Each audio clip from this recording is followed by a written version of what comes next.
moi, j'ai commencé à être blessé à l'église exerçant le ministère, au milieu du service pastoral. Comment vous avez guéri?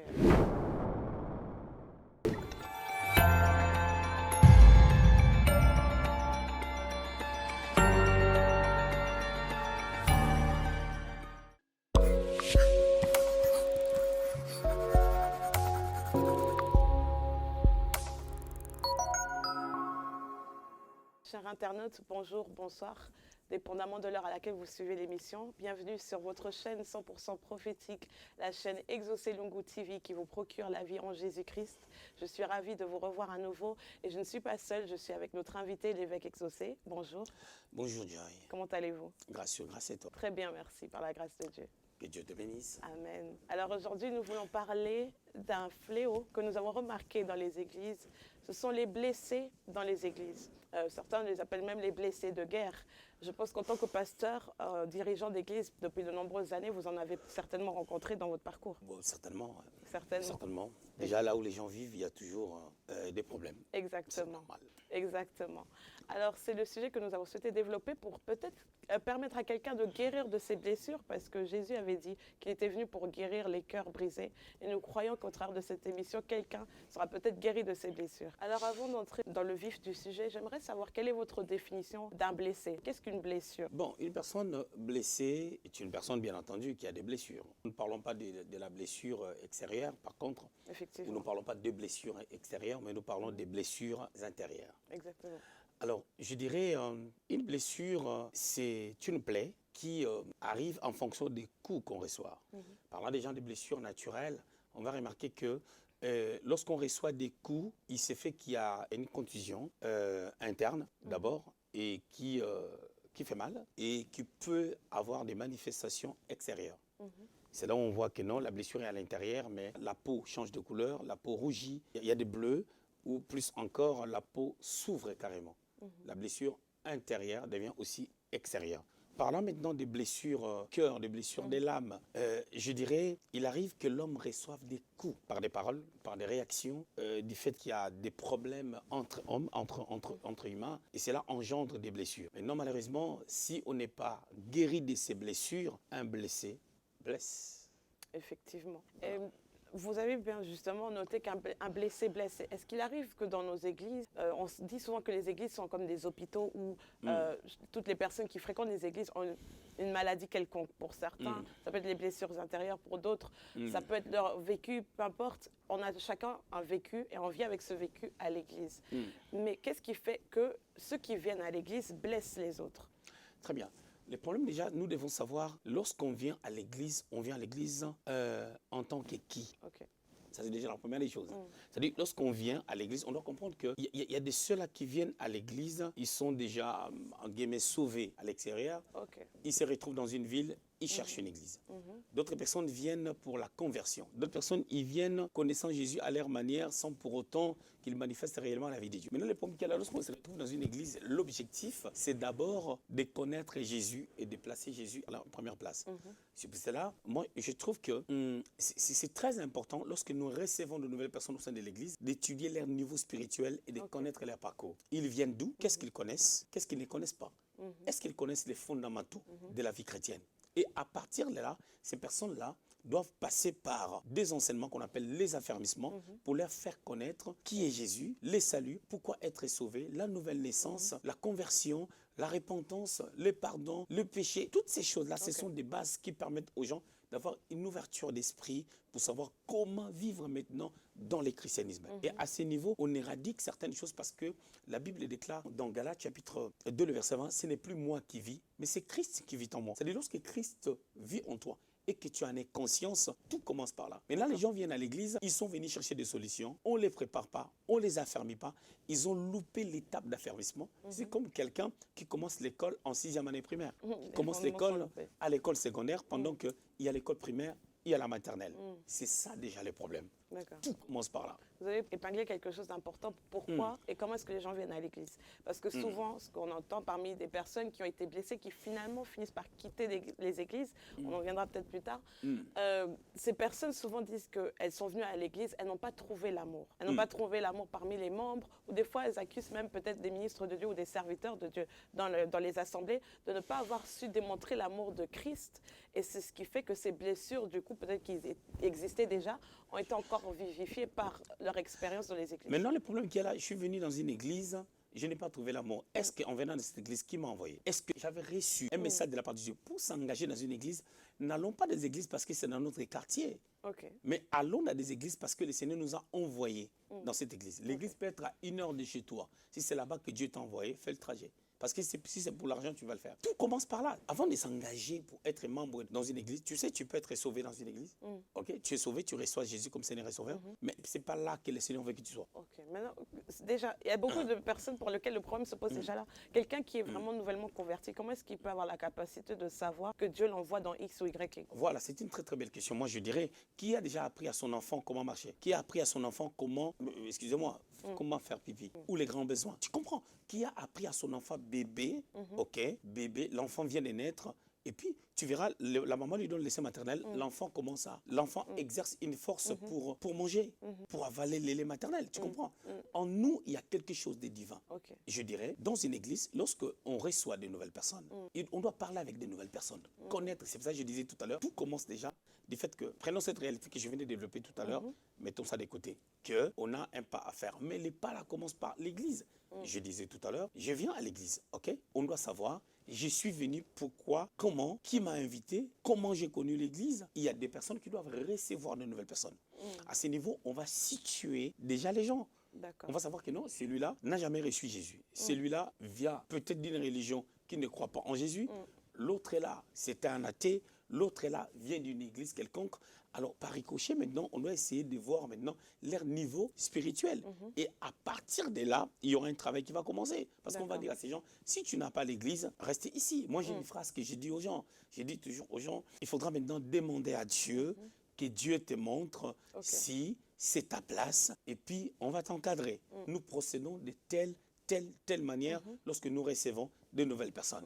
Donc, on peut éviter beaucoup de blessures que certaines personnes ont eues, déjà par le fait de savoir comment accueillir des nouveaux membres ou des personnes qui viennent visiter les églises, de savoir d'où est-ce que la personne vient, dialoguer avec la personne et l'orienter. Moi, je te dirais, honnêtement, j'avoue qu'au début, on a fait ces genres d'erreurs. On gagnait les âmes. C'est vrai, il y a toujours eu des enseignements, mais il y a des gens qui suivaient les enseignements en retard, au milieu. Et j'avais compris que ça jouait sur la croissance spirituelle.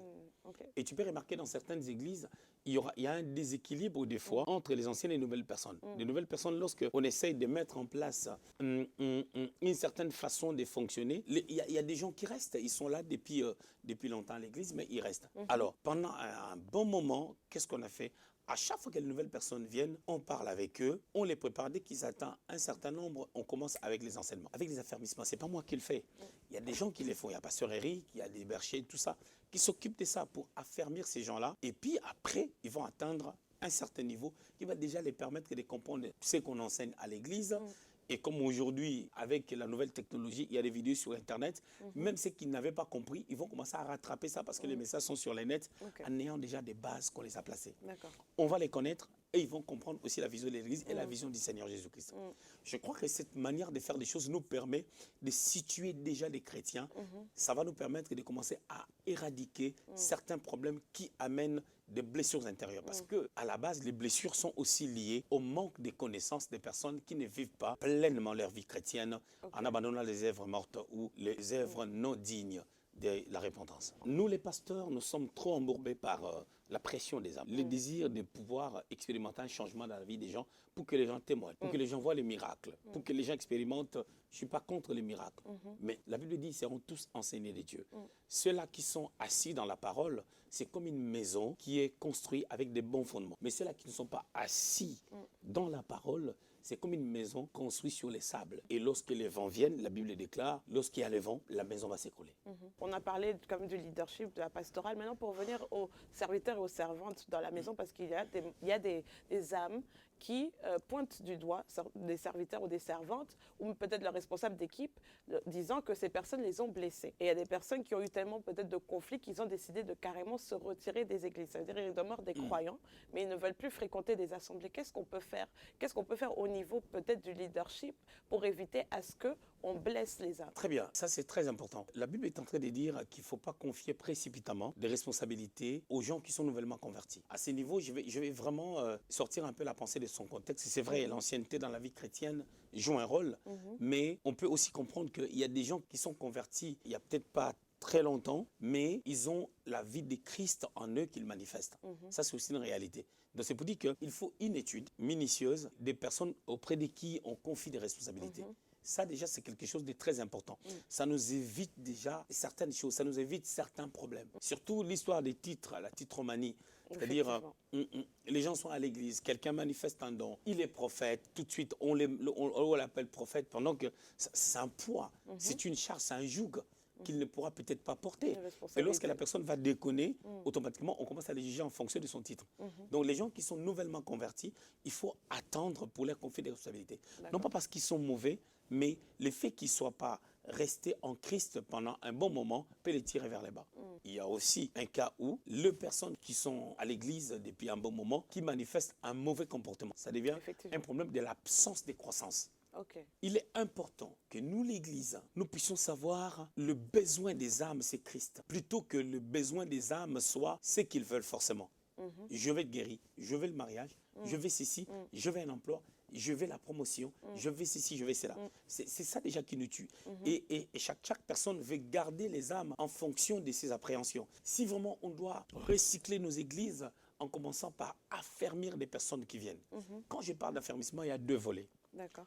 Il y a la dimension où on apprend aux gens les b.a.-ba de la vie chrétienne, mais il y a aussi une dimension où on introduit les gens dans la vision de l'Église. Les gens doivent entrer dans la vision de l'Église pour servir. Parce que quand ils vont servir, s'ils commencent à servir, ils vont occuper certaines responsabilités. Et si ces gens-là ne sont pas affermis, il y aura un trouble. Ils vont mal agir, il y aura des conflits, les gens vont commencer à se cogner. Je ne dis pas que les gens ne se cogneront pas. Mais notre objectif, c'est quoi? Les gens qui sont blessés, qui quittent l'église, qui sont déçus par des églises, ils restent à la maison parce qu'ils sont blessés.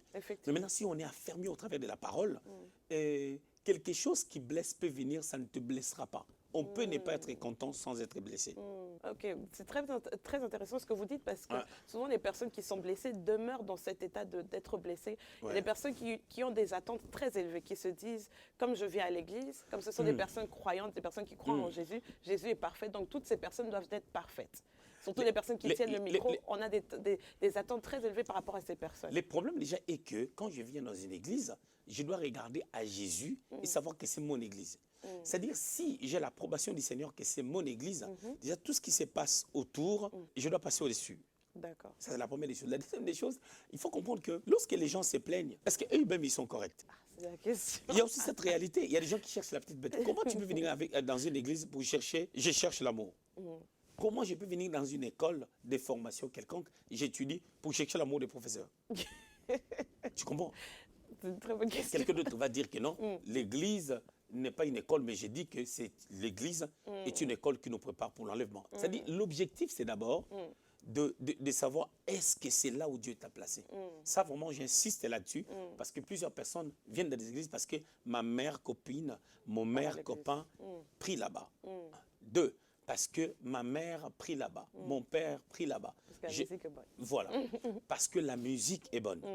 Et parce qu'il y a un chanteur qui chante là, il chante tellement bien et j'aime sa manière de chanter. Et puis, voilà, le jour où les chanteurs là ne sera plus là. Il y a toutes ces choses-là. Donc, tout doit être basé sur Christ. Si vraiment on est là à cause du Seigneur et qu'on a bien été convaincu par le Seigneur que c'est ton église, je crois que on peut être nous-mêmes déjà l'objet d'édification pour les autres. Si une personne commence à édifier, à ne pas blesser, ça va suivre. J'allais suivre avec un autre point. Il y a d'autres personnes qui ne quittent pas forcément leur église, mais qui sont membres d'une église quelconque, ils ont peut-être même des responsabilités, mais qui ne fréquentent personne. C'est-à-dire la communauté fraternelle, pour eux, ne leur dit rien, justement parce qu'ils veulent éviter des problèmes, parce qu'ils ont eu peut-être des problèmes ailleurs, peut-être qu'ils n'étaient pas forcément fautifs, mais ils veulent éviter des problèmes par tous les moyens. Et du coup, la communauté fraternelle, pour eux, ne leur dit rien. Pourtant, la Bible nous recommande que c'est important. Malheureusement, lorsqu'une blessure commence à guérir, si on te met l'alcool, tu ne sentiras plus la douleur comme la première fois. Donc, pour remarquer qu'une personne n'est plus blessée, et que sa blessure a été guérie, tu vas remarquer que si on lui amène dans un terrain qui le blesse, il va être en paix parce qu'il a compris. Parce que les blessures, on peut en trouver partout. À l'église, dans la famille, dans la société en général, au travail, ainsi de suite. C'est-à-dire qu'il y a des personnes au travail qui sont insolentes. Donc c'est pour dire que si vraiment Dieu veut faire un travail en toi, si tu le fuis à l'église, tu vas les rencontrer au travail. Pour traiter nos blessures, on a des fois besoin d'affronter les gens. Celui qui s'éloigne du monde et celui qui ferme aussi sa destinée. Parce que pour monter, on a besoin de gens. Et même ce que le diable veut détruire, il passe par les gens. Même les seigneurs, pour aller à la croix, il a fallu Judas, que le diable a utilisé. Et Dieu a permis aussi que ce soit ainsi pour que les prophéties s'accomplissent, qu'il monte à la croix. Question pour vous, en tant que pasteur et dirigeant d'église, est-ce que vous pouvez vous servir, c'est une façon de parler, de quelqu'un qui est blessé, c'est-à-dire emmener quelqu'un qui est blessé jusque dans le ministère? Personnellement, avec la petite expérience, je ne peux pas amener une personne blessée dans le ministère. Pourquoi? Parce qu'il va blesser aussi. Il y a deux réalités. Il y a les talents. Nous avons dans nos églises, on a plusieurs personnes talentueuses. Tu vois que le talent est là, mais sauf que la personne a des blessures. La personne, dans sa façon d'agir, tu sens que le cœur est rempli. Qu'est-ce qu'il faut faire? Les talents, c'est quelque chose, on ne va pas étouffer les talents. On peut aussi se servir des talents sagement, en regardant comment est-ce que la personne évolue jusqu'au point de l'amener au ministère. C'est-à-dire qu'on n'amène pas les gens au ministère précipitamment, juste à cause des talents. Mais qu'on prenne notre temps d'observer les gens, de voir comment est-ce qu'ils évoluent. Pour quelqu'un que je dois amener dans le ministère, personnellement, je préfère au jour d'aujourd'hui, avec un peu de recul, un peu de maturité, d'habiller les gens avec un cœur pastoral. Qu'est-ce que vous entendez par habiller? Ça veut dire que le cœur en soi n'existe pas? Très bien. Quand je dis habiller les gens d'un cœur pastoral, c'est une culture, c'est une mentalité. C'est un apprentissage. Je vais tirer des infos dans la Bible. Moïse, Dieu veut faire un travail avec lui. Dieu savait que... Je vais utiliser Moïse. À 40 ans, Dieu place un bouillonnement dans son cœur. Tu sais, quand on parle du prophète, les termes prophète, nabi, il veut dire aussi bouillonner. Moïse est un prophète. Voilà, nabi, il sent un bouillonnement, il tue l'Égyptien. Tu vois, l'appel est là, l'engouement est là, le bouillonnement est là, mais il n'est pas préparé. Le même Dieu orchestre les choses pour qu'il se retrouve chez Jéthro. Il se retrouve chez Jéthro. Lui qui est un prince, il était comme un fils dans la maison de Pharaon. De l'autre côté, chez Jéthro, il est berger d'animaux. Les animaux ont un sens tordu des choses. Ça travaille la patience de Moïse. Ça travaille le cœur de Moïse. Regarde, en Israël, tous les gens que Dieu a utilisés, d'une manière générale, la plupart, je dirais, étaient des bergers. On pose la question aux enfants de Jacob, quelle est votre occupation? Ils étaient éleveurs. Lorsqu'ils rencontrent Pharaon, on leur pose la question, ils disent qu'ils sont bergers. Donc, les patriarches étaient des bergers. Abraham était berger. Isaac était berger. Jacob était berger. C'est le travail qu'il a fait pendant 20 ans chez Laban. Ses enfants étaient des bergers. Moïse était berger pendant 40 ans. David était berger. Regarde maintenant des gens qu'on ne montre pas leur image comme des bergers. Une personne comme Élie, avec une facilité de maudire. Mais Moïse, Israël déconnait, il avait des difficultés pour maudire. Parce que la patience avait... il avait quand même développé la patience, quoi. Par rapport à Élie, qui n'était pas berger, qui avait la facilité. Élisée aussi, il était berger, mais il a perdu l'essence de la bergerie, il a maudit les enfants. Tu comprends? C'est-à-dire, c'est côté la berger. Aujourd'hui, vraiment, j'ai compris que les gens doivent s'habiller de la pastorale. Mettons d'abord le ministère, apôtre, prophète, évangéliste et consorts. Je préfère aujourd'hui que les gens s'habillent de la bergerie. D'une idée pastorale, les fardeaux des âmes. Le fardeau des âmes se manifeste sous deux onglets.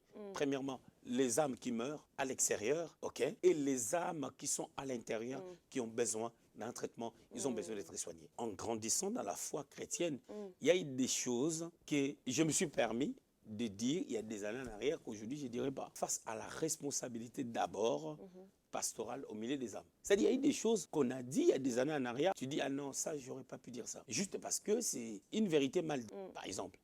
Voilà. C'est très important. Et dans le parcours, on comprend qu'au jour d'aujourd'hui, permettons vraiment aux gens de s'habiller d'un cœur pastoral. Ils vont éviter certaines erreurs, peut-être que nous, on a pu faire par ignorance. Premièrement. Et puis, deuxièmement, ils vont s'éviter certaines erreurs du parcours. Une âme a le droit de dire « telle église m'a blessé ». Souvent, les gens aujourd'hui, ils ont tendance à aller sur les réseaux sociaux parce que c'est peut-être plus facile, mais ils ont tendance à dire « telle église m'a blessé » ou « tel pasteur m'a blessé »,« tel frère ou telle sœur m'a blessé ». Est-ce que ce serviteur, maintenant qu'on a accusé d'avoir blessé telle âme, est-ce qu'il peut aussi demander pardon à cette âme publiquement ou soit en privé? Bon, déjà, c'est étonnant aujourd'hui qu'on commence à amener les choses dans les réseaux sociaux pendant que lorsque ces choses-là se produisaient, les réseaux sociaux n'existaient pas. Ouais. Moi, je dis pour toute personne, lorsque tu crois pertinemment que tu as fait mal à quelqu'un, il faut lui demander pardon. Mais est-ce que le problème qui est là, c'est Dieu qui connaît la vérité? Est-ce que ce que l'autre dit, c'est vrai? Vice-versa. Retournons dans la parole de Dieu. Paul a livré Alexandre de Forgeron à Satan. Hyménée, machin, tout ça. Paul les a livrés à Satan pour la destruction de la charité. Est-ce que ces gens-là, pour eux, est-ce qu'ils savaient que Paul a raison? Je ne sais pas. La Bible n'a rien dit. La Bible est restée silencieuse. Mais non, tu comprends un peu? C'est-à-dire qu'il y a certaines choses qu'on n'a pas le pouvoir de les traiter. On n'a pas le pouvoir de les traiter. Mais lorsqu'on est enfant de Dieu, on va vivre sa vie. Ça ne veut pas dire que lorsqu'on est un serviteur de Dieu qualifié, ou on est passé vraiment par une bonne école chrétienne, ainsi de suite et tout, c'est là où les gens ne diront pas que tu m'as blessé ou machin, tout ça. Non, c'est Dieu qui connaît la vérité. Parce que chacun est libre de dire ce qu'il veut. Paul a été lapidé, prêchant la vérité. Les apôtres ont été tués, prêchant la vérité. Ça, c'est encore un autre livre. C'est pour dire que c'est Dieu qui connaît la vérité. Vraiment, si on veut connaître Dieu, on veut avancer avec le Seigneur, il y a des réalités, on va s'en passer de ça. Mais aujourd'hui, les gens ont cette facilité. Les gens ont cette facilité de quitter l'église parce que tout va bien. Quand les choses allaient mal, les gens ne quittaient pas. Effectivement. Et si je retourne dans la parole de Dieu, Osias, 2 Chroniques, chapitre 26, il marchait bien avec Dieu, à partir du premier verset jusqu'au troisième verset. Il s'appliquait à chercher Dieu. Il est devenu roi à 16 ans. Il s'appliquait à chercher Dieu au temps de Zacharie, qui avait l'intelligence des visions. À partir du verset 16, lorsque Dieu l'a rendu prospère, qu'est-ce qui s'est passé? Certaines choses ne se manifestent que lorsque on se sent à l'aise, hein, dans certaines choses, hein, lorsque Dieu nous bénit. Je ne dis pas que tout le monde, lorsque Dieu les élève, ils vont s'égarer. Je ne suis pas ça. Ce n'est pas ça, pardon, ce que je suis en train de dire. Mais j'ai dit que ce sont des faits. Ce sont des réalités. Moi, personnellement, je vis des choses qui pouvaient m'amener à des blessures au sein des églises. Mais les pasteurs, les conseils de mon pasteur m'avaient aidé. Je me suis converti. Il y a des choses que j'entendais. Je suis parti voir les pasteurs. J'ai dit, regarde, j'ai peut-être 3 mois dans la foi. Regarde telle situation, telle personne, telle personne. Le pasteur m'a posé la question, tu es venu ici à cause de qui? J'ai répondu, Jésus. Il m'a dit, moi j'ai un problème avec toi. J'ai dit non. Tu as quelque chose à me dire? Tu as quelque chose à me dire dans ma relation avec toi? Il a dit, je ne vois pas les problèmes parce que tu n'es pas venu à cause de ces gens. Mais tu sais, j'avais 2-3 mois dans la foi, mais j'étais touché par ces faiblements. J'ai suivi Jésus jusqu'aujourd'hui. Mais on n'est pas né pasteur. Bien sûr que oui, on n'est pas né pasteur, on était frères en Christ. Voilà. Mais sauf que chacun est libre de voir les choses comme il veut. Voilà, les gens sont libres. La Bible dit même que je mets devant vous la vie et la mort. Mais je vous conseille de choisir la vie. Ce n'est pas Dieu qui met la mort. C'est une manière de dire que la vie et la mort sont devant vous. Ce sont tes choix qui déterminent que deviendra ta vie demain. Prenons même l'exemple de ce que la Bible dit. Est-ce que la nature ne vous enseigne-t-elle pas? Les gens accusent facilement, mais qui part réellement voir son responsable ou son pasteur pour lui demander, j'ai entendu telle chose qui m'a blessé. Qu'est-ce que tu me dis? Moi, je t'ai donné un témoignage. Je peux te donner un témoignage. Moi, j'ai commencé à être blessé au milieu du service pastoral. Wow. Tu exerces le ministère, mais tu sais, l'ennemi n'est pas loin de nous. Hein. 1 Pierre 5,8, votre adversaire, le diable, rôde. Moi, je me suis retrouvé blessé. Okay. Comment est-ce possible? Mais c'est possible parce que la Bible déclare, quand la prudence fait défaut, les peuples se perdent. Wow. Un peu de levain fait lever toute la pâte. C'est-à-dire, c'est parce que juste j'ai laissé certaines choses commencer à prendre place dans mon cœur. Je me suis retrouvé blessé et souffrir du cœur même. Wow. Ça s'est manifesté donc physiquement. Exactement. C'est-à-dire, j'avais dit tout à l'heure quand j'ai défini la blessure, c'est-à-dire, c'est une contusion. Il y a une période d'incubation. Lorsque la blessure commence, la maladie entre. La maladie se formate jusqu'à la manifestation. Maintenant, c'est ce que je disais tout à l'heure, un peu de levain, une petite sémence non traitée, ça commence à fomenter une contusion, ça crée une blessure, ça te ronge de l'intérieur et la blessure se crée. Et il y a maintenant la douleur qui se manifeste. Je me suis retrouvé, j'en parle parce que je me suis retrouvé blessé. Et quand tu te blesses, si ça te prend 6 mois, 1 mois, 2 mois, 1 année, 2 ans, sache-le que tu vas commencer à blesser aussi. Tu comprends? Maintenant, il faut faire un retour à la parole de Dieu. Jésus était venu pour guérir ceux-là qui ont les cœurs brisés, ceux-là qui sont blessés. Il faut retourner à la parole de Dieu en se posant des fois des questions. Qu'est-ce que je gagne en me laissant blesser? Parce que quand moi je souffre, parce que j'ai quelque chose dans le cœur contre quelqu'un, la personne peut-être ignore. C'est moi qui souffre. C'est moi qui souffre. Et la personne n'est même pas au courant. Donc moi déjà, je dois mettre des côtés, appliquer la parole de Dieu. Donc le blessé a une part de responsabilité parce que souvent, en tant que blessé, on se place en tant que victime, mais on ne se remet pas en question comme vous. Exactement. Déjà quand tu es blessé, c'est toi qui souffres. Et les personnes apparemment qui t'ont blessé ne sont même pas au courant. Laisse les jours que le Saint-Esprit va se révéler en eux. Ils vont peut-être venir te chercher, ainsi de suite, quoi. Ça, c'est très important. Wow, merci beaucoup. En tout cas, c'est... Moi, je me suis retrouvé blessé. Je me suis retrouvé blessé à l'église exerçant le ministère. Comment vous avez guéri alors? Mais moi, j'ai été guéri déjà par une parole de mon épouse qui m'a dit, elle m'a dit une phrase, je vois que tu commences à changer ta nature. Tu commences à attendre tellement des choses de la part des gens. C'est-à-dire, tu es quelqu'un, tu aimes que les choses se passent comme tu veux, parce que tu crois avoir raison en prêchant la parole de Dieu. Et le diable te joue un sale jeu où les gens ne font pas exactement ce que tu veux. Tu attends tellement qu'ils puissent réagir comme toi tu voudrais. Automatiquement, tu commences à être blessé. Tu sais, à la première vue, en écoutant ça, je n'avais pas accepté. Par orgueil, je n'ai pas accepté. Nous avons le Saint-Esprit. Même lorsque nous commençons à prendre notre chemin. Le lendemain, je suis sorti, j'ai pris la voiture, je conduisais. Tu sais, le Saint-Esprit est venu me voir avec une voix douce. Tu vois, elle t'a dit, elle a raison, elle a raison. Regarde, pourquoi tu as mal? Parce que telle personne n'a pas fait telle chose. Ça a pris la deuxième personne. Enlève d'abord cet orgueil-là, du fait qu'on t'a dit que tu commences à attendre des choses de la part des gens. Prends ça autrement. Tu attends que les gens fassent ce qui est mieux. Mais sauf que tu n'es pas un Dieu. Les changements, ce n'est pas toi. C'est le Seigneur qui change les gens. Toi, ta responsabilité, c'est d'apporter la parole, pas de transformer les gens. La parole que tu prêches peut transformer les gens. Et la parole, c'est moi, par le Saint-Esprit. Pour déjà avoir un traitement, je suis retourné vers ma femme, je lui ai dit, tu as raison par rapport à ce que tu as dit. Je crois que tu as vraiment raison. C'était une parole sage. Et si moi, je l'ai mal pris en l'écoutant, c'est par orgueil que j'agis de la sorte. Et j'ai compris, le Saint-Esprit m'a parlé. C'est là où le processus de la guérison a été enclenché. Voilà. Parce que le problème, j'aime un passage de la Bible, Proverbe 1, verset 5, que les sages écoutent. Il augmentera son savoir. C'est-à-dire, les gens qui croient qu'ils sont sages doivent écouter. En d'autres termes, je voulais dire les gens qui connaissent. Des fois, quand on connaît trop, on va se retrouver, on ne connaît que ce qu'on connaît. Or, la connaissance ne finira jamais tant qu'on est sur la terre. C'est pour cela que les sages doivent écouter. Celui qui connaît doit écouter. Il connaîtra encore beaucoup et il connaîtra mieux. C'est très important.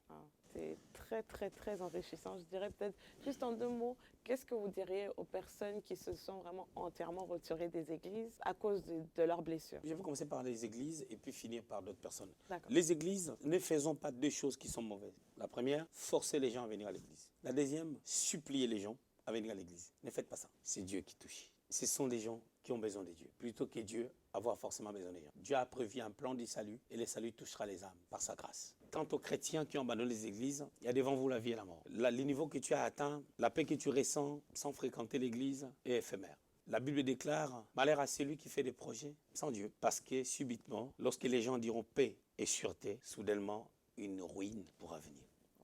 Jésus est le chemin, la vie et la vérité. On ne peut pas croire en Jésus sans être dans une plateforme qu'on appelle l'église. L'église, c'est la pensée du Seigneur, c'est la prophétie de Jésus. Je bâtirai mon église. Quand tu dois prier dans une église, ce n'est pas un problème de distance, c'est un problème de là où Dieu t'a placé. Vous qui êtes blessés, qui êtes retirés des églises, donc en d'autres termes, vous avez connu Dieu, vous connaissez Dieu. Alors si on va aller dans le sens où vous connaissez le Seigneur, agissez selon la manière de gens qui connaissent le Seigneur. Demandez à Dieu quelle est ton église. Tu restes à la maison, tu es libre de le faire. Mais je te dis, ce n'est pas une bonne résolution. Venir à l'église, c'est un investissement pour une vie éternelle. Amen. Jésus revient.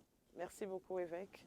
Merci à ceux qui ont suivi cette émission. Je crois que quelqu'un a eu des réponses à ces questions, que ça a touché plusieurs sphères. Merci encore. Vous n'avez pas seulement parlé aux âmes, vous avez parlé également aux dirigeants des églises. Je pense que chacun a pu se retrouver. Que l'Éternel soit glorifié et nous nous retrouverons dans une prochaine émission. Et surtout, n'oubliez pas de liker, de partager nos vidéos, de liker notre page Facebook Exaucé Lungu TV. Nous sommes également sur YouTube où vous pouvez retrouver nos vidéos sur la chaîne Exaucé Lungu Ministries. Nous avons également l'application où vous retrouverez l'entièreté de nos émissions. Nous sommes également sur Instagram et sur TikTok, Exaucé Lungu TV. Nous serons ravis de vous revoir à nouveau parmi les nôtres. C'était Exaucé Lungu TV, la chaîne 100% prophétique qui vous procure la vie en Jésus-Christ. Que Dieu vous bénisse. Exaucé Lungu Ministries, votre application désormais disponible sur toutes les plateformes de téléchargement, App Store et Google Play. Retrouvez toutes les prédications du prophète Exaucé, mais aussi Exaucé Lungu Surnaturel, pour booster votre foi à travers des prodiges et miracles qui accompagnent le ministère de l'homme de Dieu. Dans cette même application, les prédications du pasteur Mariam Lungu avec une panoplie de messages prophétiques et pleins de sagesse. Vous aurez notamment accès à Exaucé Lungu Coaching, Exaucé Lungu Teach pour nos téléspectateurs anglophones, avec une diversité de messages bilingues. Une application tout en un, Exaucé Lungu Surnaturel, les vidéos du prophète Exaucé, les prédications du pasteur Maria, Exaucé Lungu TV, Exaucé Lungu Coaching, Exaucé Lungu Teach, une application complète, une application tout en un. Avec Exaucé Lungu Ministries, vous portez avec vous du prophétique et du surnaturel sur votre smartphone.